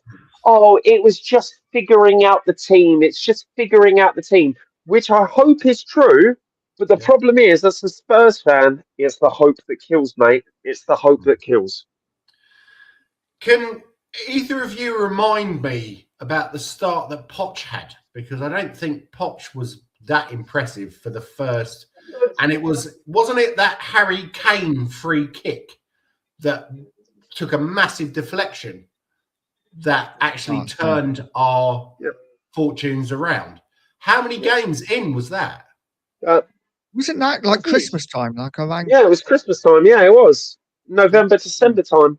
It was against Villa. I'm happy to give Frank a whole season. I'm not Frank out. I'm not a reactionary YouTuber, even though I'm not on YouTube. I just come to panels because people like me. Who are you calling out now? No, I'm not calling out no one. You ain't getting those strays, Nige. You're my morning radio when I go to the gym. You know this. But no, I'm not a reactionary YouTuber. I don't come away from a loss going, sack the manager, sack this team, sack this, all this thing. But at the end of the day, I'm willing to give him a season. And always give a player and a manager a season. I'm not going to say that I don't. If he's doing badly, I'm going to say that he's doing badly. Or if he's doing well, I'm going to say he's doing well. I'm not like someone who. Yeah, there's so many. It seems to me there's so many Tottenham supporters now who are coming out of Australia because of Ange, and now it's all Frank's a wanker and Frank's this and Frank's that, and I'm like, yeah, but that's just noise, mate. That's noise, mate. Ange had his time, yeah, and he had another chance at Nottingham Forest, and it failed. So just give it a rest. You either got to realise. Or you support the manager. If you support the manager, it's this whole thing, mate. Get out of my face, dude. It's you. For me, look, I. This is my personal thoughts, right? You give a manager 2 seasons. If he don't win nothing, fuck off, right? But he won something. Two seasons. Yeah. But the thing is, people look. At the end of the day, as a match-going fan, and my mum will attest to this, I went to pretty much every Ange game. And this is how bad the fan base was. And I don't talk about online, I talk about matchday fans. We were ironically chanting, "We know what we are, we know what we are, we lose every week, we know what we are." You don't want that. No, seriously, we were chanting that in the stadium. And I've spoken to other Spurs fans in real life. None of this online business, no X, Twitter, or any of that shit. And going, I almost. Loads of people weren't even buying jerseys. They weren't buying merch. That's how toxic. And when people say toxic, I mean a negative aspect on Spurs. We were going to lose every week.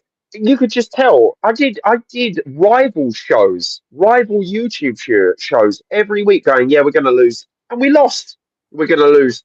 We lost. At least with this, we've got some hope. You know what I mean? That was the thing. I can remember in the 90s. When was it? 96 or 98. We were in the relegation zone. Yeah. And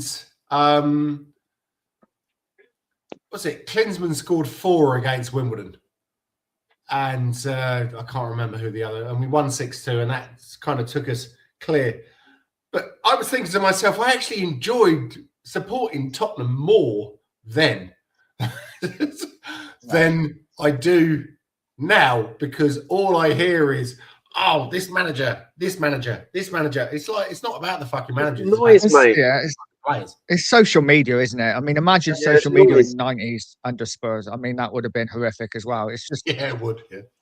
it is all social media. I think we have to give Frank a chance. Listen, is the football great? Yes. No, at times it's not great.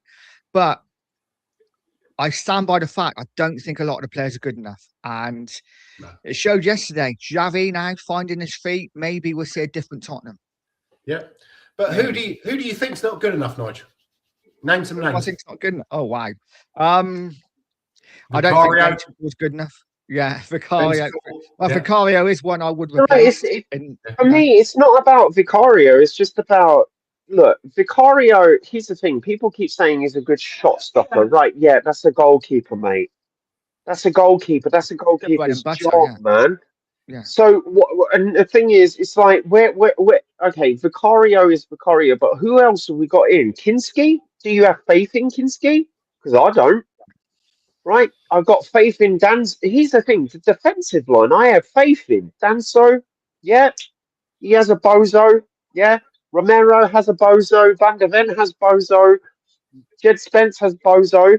I don't want Archie Gray in defence ever again. He's terrible in defence. Stop playing him as a defender. He never was a defender. I'm sick of it. So I'm liking that Frank is playing him in the midfield.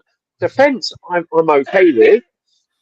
Like the midfield, Berival, I've always said this, our players are 5 and 6s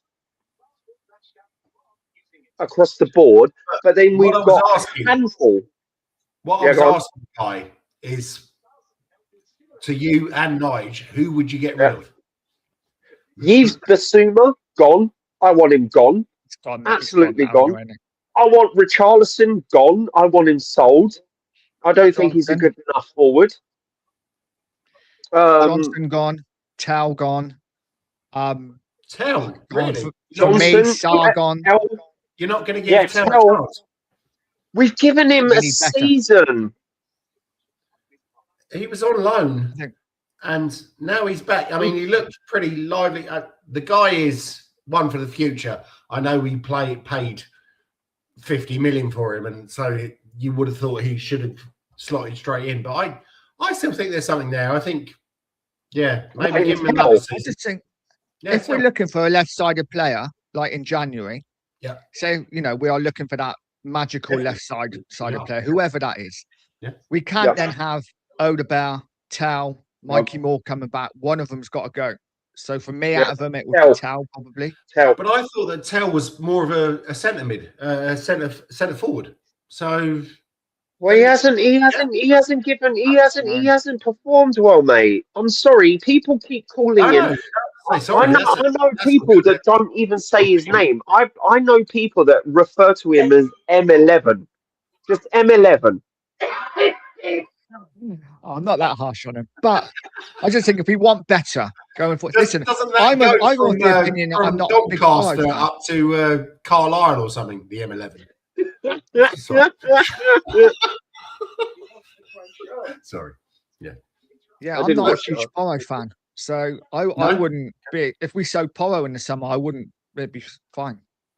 Who do you think would go there? Do you think Spence can play right back? I mean, he's looked great at left back, but he's also looked decent at right back. So, yeah, I mean, listen, I'm not advocating selling Porro, but he's so many fans are like, we can't sell him, we can't sell him. For me, there's only probably 3 players in the side that we can't sell, and that would be Van der Ven, Kudus, and I'm guessing maybe Romero. I'm on the fence with because take him or leave him. I think he's a nutcase at times, but Van der Ven love the nutcasery though, and Xavi. Yeah, I love Romero. He could have cost us yesterday. Yeah, I honestly think that to shore up our front final third attacking players, whatever you want to call them, use your lexicon as your mastery. It's just like, for me, Richarlison. Okay, goodbye. Richarlison just isn't cutting the mustard. To use an old school term, he's not cutting the mustard at all. I think Tell is not cutting the mustard. Tell hasn't really had that much of a chance, I don't think. No, and here's the thing: it's just that I just think look, let's face it, we have to admit there are two clubs that are kind of our sister clubs. Bayern Munich is literally our sister club. We sell and buy players and loan players to them. And then what we do is like big old sell to Real Madrid. And you got to think to yourself, coming from like the Luka Modric, Gareth Bale, Harry Kane's, that we can foster great players. Spurs have always been able to do that. People say we're a step up club. I'm happy with that as long as we get some trophies along the way. But who can we sell Richarlison to? Who can we sell him to? Like, where's he going? And I want Richarlison sold. I want Tell either to get more minutes or fuck off. Because it just, to me, he has not shown. Sorry, Tell has not shown why he should be at Spurs. Sorry, Tell, if you're watching this, get fucking better. You know what I mean? Who would you sell, mate? Who would you sell, Ricky? Who would I sell? I definitely we've got to sell some players, mate. I definitely agree with Nigel that I get rid of Porro. And apparently, what's his name? Vic is not happy in London. Well, you are more than welcome to go back to Italy then, mate. Yeah. I just think when players have a stinker and then come out attacking the fans or attacking other players, yeah, you don't have the right mentality. You need to go. Obviously, Basuma.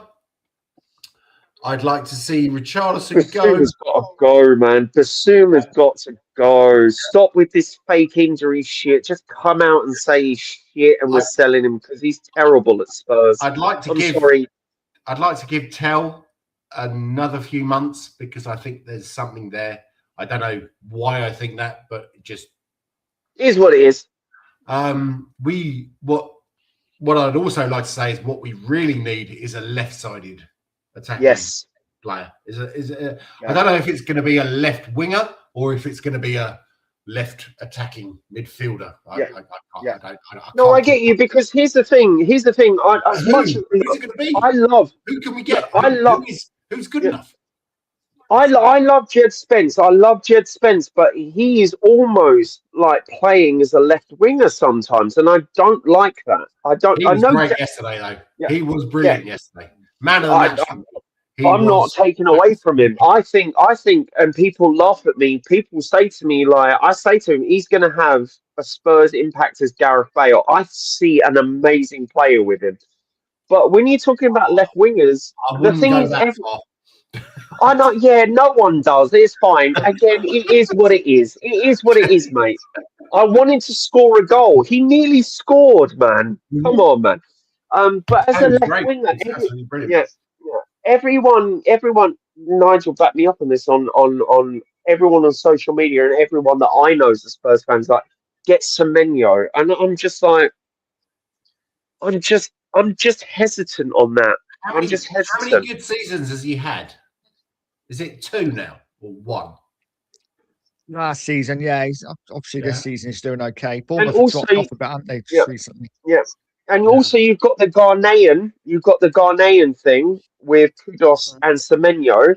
So they might actually have some chemistry. I think Semenyo is about as Ghanaian as I am because he grew up in North London. No, I know. Kudos actually was born in the diaspora teams are a bit wacky as they are, but look, if we do get Semenyo, I'll back him. Do I want Semenyo? No, I didn't even want Eze. Nige, you know this. I didn't want Eze. I was like, Eze's too old. Eze's too old. Who would be your choice? Oh. And you can't say Cristiano Ronaldo or Lionel Messi. No. Sorry. I know. It's just that left wing. It's one of those things that I could write an essay on. Like, I really can't think. I can't pick a player. Here's the thing. If you were to tell me you could pick a winger and you got to pick them, I look, we missed Tony a trick Galvin. with Elise. No, Tony we Galvin. missed. Only Galvin, yeah. Yeah. We Galvin. missed a trick. We missed a trick with Elise, and we should have got Elise. I love It's Elise. never coming to us though. If I if know. Bayern Munich We're come talking about knocking, a perfect world. good We're talking about a afternoon. perfect world, mate. We're Yeah. talking about a perfect world. Yeah. But yeah, no, I don't know. I'd have to actually think about it and put on my Football Manager 2023 to 2024 because FM 2026 is terrible. I'd have to like really think about it, mate. Honestly, I'd have to think about it because wingers. I don't know. England and the world is full of number 10s, and I'm a number 10 when I play, so I get it. But there's no out and out amazing winger at the moment that I would be like, yeah, I'd take him. I've always been a number 2, but that's because I spent most of my time in the toilet. But anyway, Quickly moving on. moving Okay, to the swiftly blue on. gags now.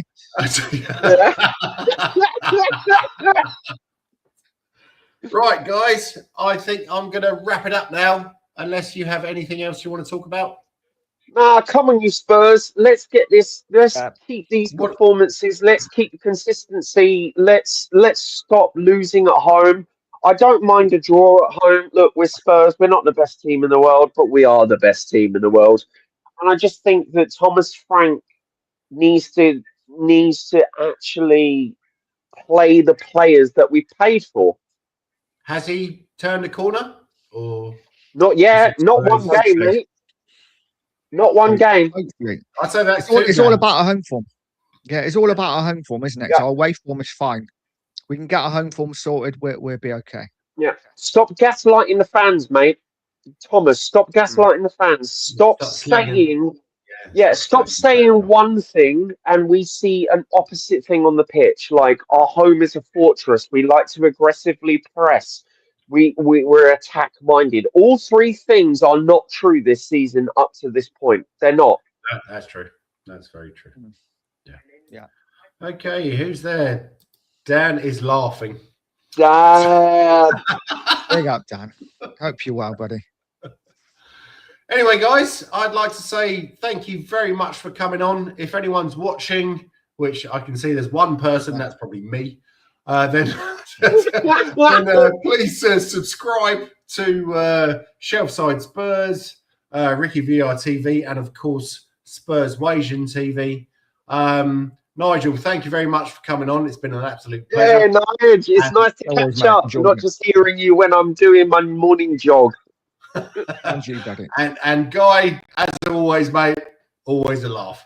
So all I can say now is come on, you Spurs, and Levy is out.